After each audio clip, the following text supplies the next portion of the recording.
I'm Ravi Shankar with the 30th episode of Friday Poems, and this comes at the end of the year.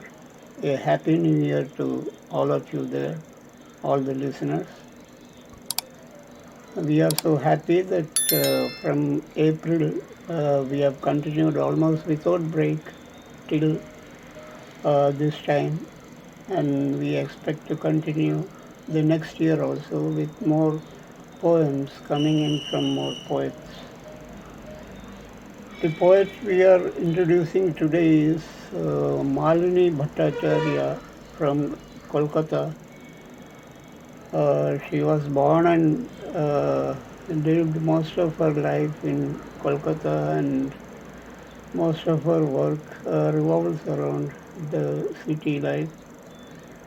She writes fiction, creative non-fiction, and poetry. She also translates from Bengali to English and English to Bengali.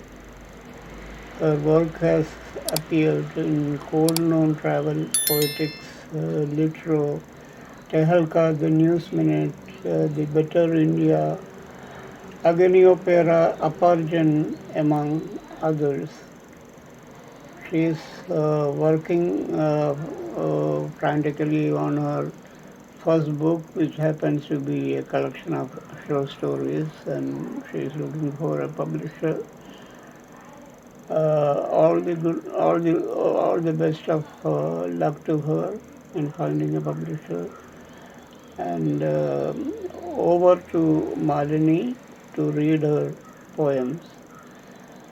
A happy new year to all our listeners once again. Take care.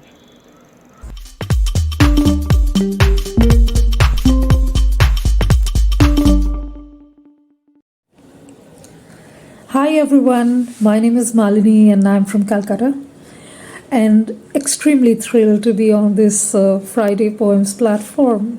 My friend, my confidant, Ravi Shankar asked me to read a couple of my poems for all of you here, and very happy because this is literally my first public reading of any kind, and I'm not even a poet in the real sense because what I do is mostly fiction, short fiction, and some creative non-fiction.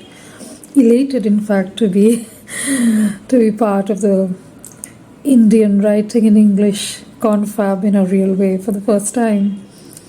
I do write poems, maybe 3 or 4 poems every year, and what I'm going to read for you today is something I wrote when the lockdown was declared a couple of years ago for the first time, and I think all of us remember this. There was an article that went viral. 16 migrant workers were killed in a train accident near Aurangabad. There was a photograph that also went viral. There were rotis strewn on railway tracks. We all remember. I wrote a poem called Train back then. I'll read it for you now.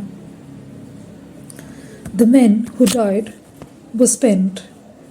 They crumpled like battered rebels on the tracks. At daybreak, a train came and hurtled over their blind bodies. Overhead, the sky began slowly to blaze blue, like the skies of other days.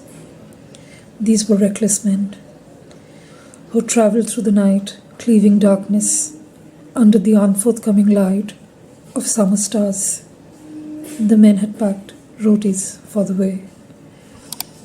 They glared, forgotten, with other awkward, essential things on the stony ground. The rotis toasted in the sun, and their smell was the smell of slumber and lullabies of the village. They were colored as good rotis should be, and a little burnt. They'd have done. Those men who died had walked scorching miles on knockabout feet. They were walking home.